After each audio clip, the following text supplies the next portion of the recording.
Hey everybody, and welcome to Lone Star Bushcraft. My name is Bob, aka the Lone Star Bushman. Today we took a trip to southeast Oklahoma to the beautiful K River campground in the Kiamichi River.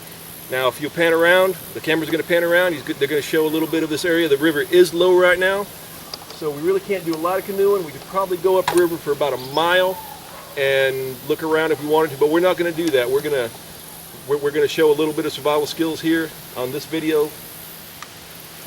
During this trip, we're going to show a little bit of tarp work to where you won't need to carry a tent. We're also going to show you a little bit of fire and bushcraft woodwork with an axe. I'm going to review an axe, and I'm going to review a fire starter. Again, this is K River Campground in southeast Oklahoma, more specifically a little bit north of Moyers, Oklahoma. Their web address is www.kriver.com. I'll spell it www.kriver.com. When you come up here, which you will after you see this place, tell them the Lone Star Bushman sent you and have fun.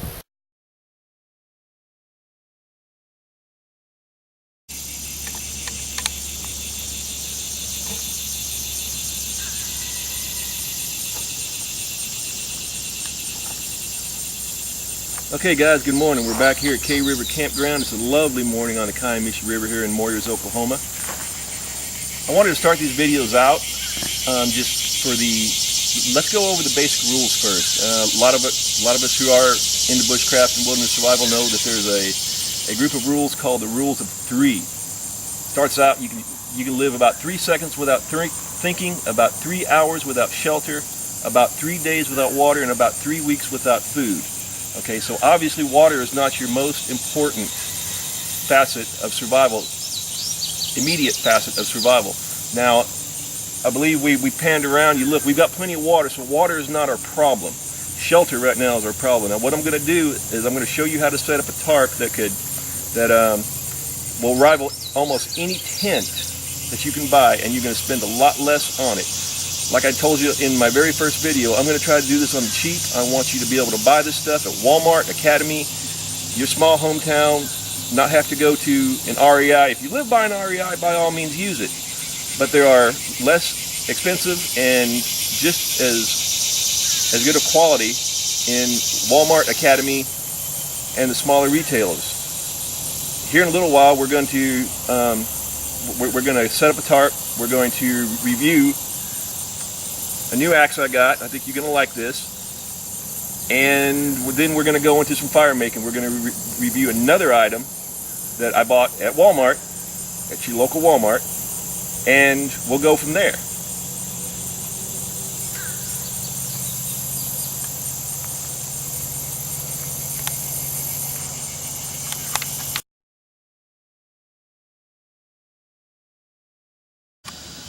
Alright guys, welcome back. What we did is we moved a little bit up off the river. Now again, we are in a campground. There are cabins, there are trailer pull-throughs. We're just using this place as a base of operations and a quick demonstration. What I've got behind me is a 9x12 tarp that I picked up at Academy Sports. I've also got, I think it's a 6x8 that I'm going to use as a ground cloth. And what I've done, I'm going to step out of the back here and let the camera woman focus in on tent stakes, the tent stake placement. Now I use these tent stakes to show, because they're high visibility, and to show stake placement only. You don't have to use regular tent stakes. You can use sticks. If you want to cut tent pegs, you go right ahead. Okay, but I'm just using these for stake placement at this time. All right. Now what I'm going to do, I'm going to use a single pole, which I've already cut from the river, and it's about 5'8", 5'9", something like that, about the right size. Okay. What I'm going to do is I'm going to come over here where I've tied, you get a close-up of this, I tied paracord on every one of these. I've obviously lost a couple of them, but I tied paracord on so it's for ease of staking them down. What I'm going to do with this is I'm going to pull this under and I'm going to line it up with the back tent stake, okay? And then I'm going to take my lovely Wetterling's axe with a hammer pole. Safety first, make sure the cover is on it before you start swinging. You don't want to bury this in your forehead.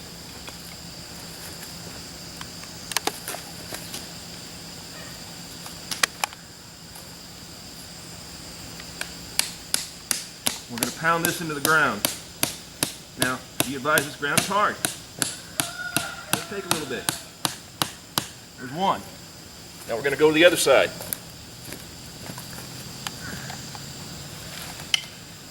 Do the exact same thing. We're going to pull it under. We're going to line it up with that stake in the back. We're going to hammer it in.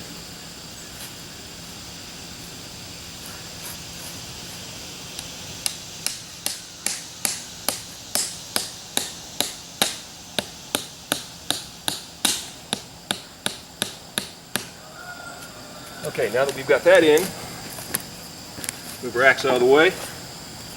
We're going to take a center pole. We're going to stand this up. We're going to find our center piece. About our center piece.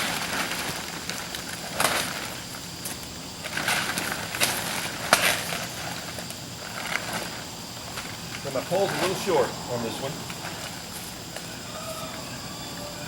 But part of bushcraft is making it work, right?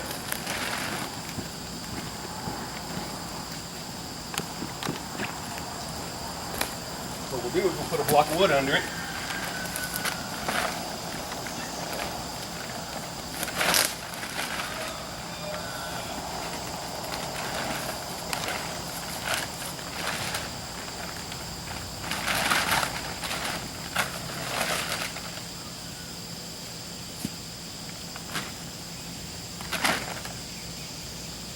And we have a tarp shelter. Now this, you can straighten this out. If you want to get high speed again, you can take this and you can stake it out in the front, right here. It'll give you a little more room inside, and it'll keep the rain off of you. Now with our smaller tarp, what we're simply going to do, I'm just going to show you the room inside if you want to pan in there. Okay, you got room for 2 adults. It's close, but it's 2 adults. All we're going to do, all we would do, I should say, is we're going to spread our tarp out and cover the ground. You give us something off the ground, off the bugs. Neat little setup. And I want to say that tarp cost me $14.95, and that one was about $6.95. You got $22 into a tent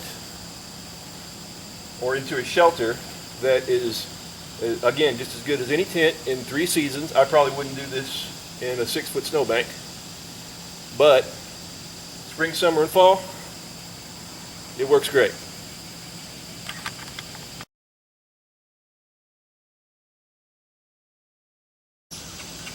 Alright guys, I want to review a tool, a bushcraft tool that I picked up off Amazon, believe it or not.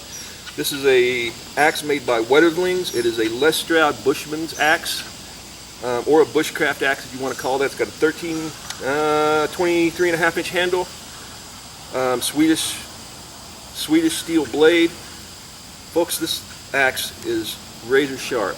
I got it out of the box. It was razor sharp, had a few burrs on the blade. I took a really very, very fine stone to it, ran over it, and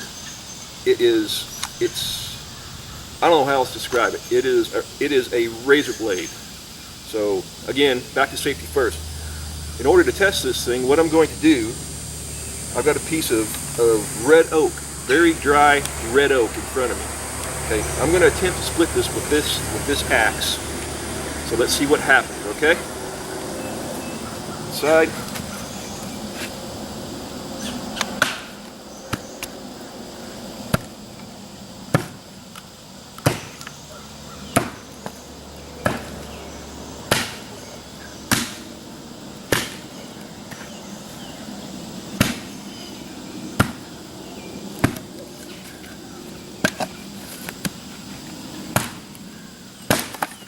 Here we go, folks. Let me split that a little smaller.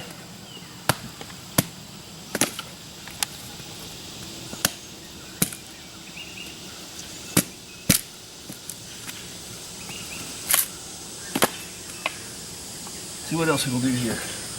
Get a close-up on this. Partner, you can make fuzz sticks out of this thing, even after driving it through that oak.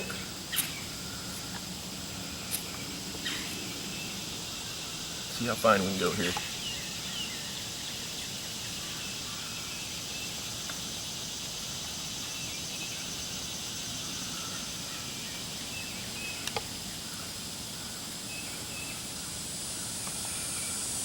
Okay, that's amazing. That is an absolutely amazing tool. Red oak is pretty tough. Anybody who has split dry wood, especially oak, knows how tough this stuff is. Now that's a small axe. Usually you use a 32, 36-inch handle. It's a 23-inch handle. What, 2 or 3 times through it? And then we got shavings for kindling. On a scale of, I'd say 1 to 5 stars from the Lone Star Bushman, I'm going to give that a 5. That is amazing. Now again, I got this off Amazon. It did cost me $169, so it's not cheap. But if you want a tool that is going to last you for the rest of your life, I'll give this 5 stars.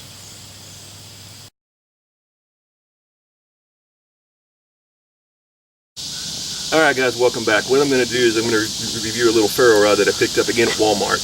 It is made by Gerber. It's of the Bear Grylls line. Seems like a pretty neat little tool. It does throw pretty good sparks. I've noticed in the end, which I tried to use earlier, you can put tinder, you can put a cotton ball in there. It's also got an emergency whistle. Works pretty good, better than yelling. What I'm going to try to do, I'm going to use 4/0 steel wool and try to get a little fire going so I can show you, okay?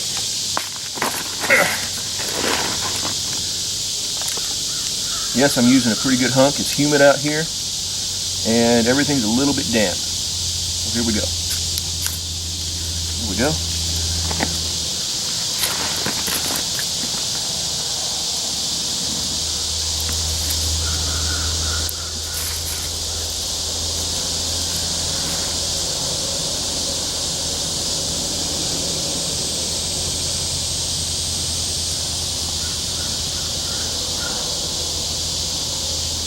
And there we have it. I highly recommend you carry a couple of pads of 4/0 steel wool in a sealed bag so it doesn't get all nasty, humid, and wet. And what I found around here, especially in this area down on this part of the river, there are a lot of cottonwood trees. I pick up the bark, and it makes excellent tinder, excellent kindling, as you can see. Not a bad little tool.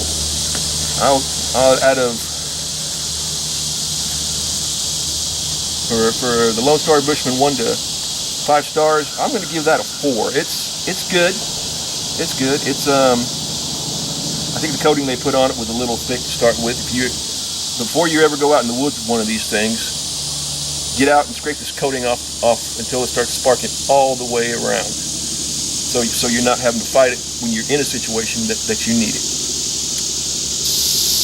Okay folks, so in this episode we covered shelter making, we covered fire building, we also reviewed 2 tools, a Wetterling's Lestrade Bushman's Act and a Gerber fire starter. On our next episode we're going to try to cover some more of the rules of 3. The next episode we'll try water procurement and purification, and food procurement, whether it be drying it and carrying it or catching it yourself. I hope you enjoyed this episode. Be sure to like, share, subscribe, and comment. Until next time, this is Lone Star Bushman. We'll see you on the trail.